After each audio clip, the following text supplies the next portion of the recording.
কৃপা বিন্দু দিয়া করো এই দাসে তৃণাপেক্ষায়তিহীনা।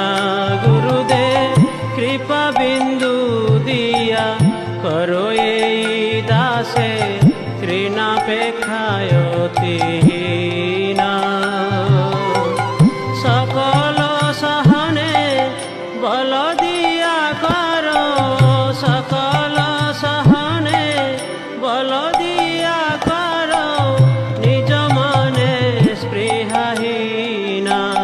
গুরুদেব কৃপা বিন্দু দিয়া করো এই দাসে তৃণাপেক্ষায়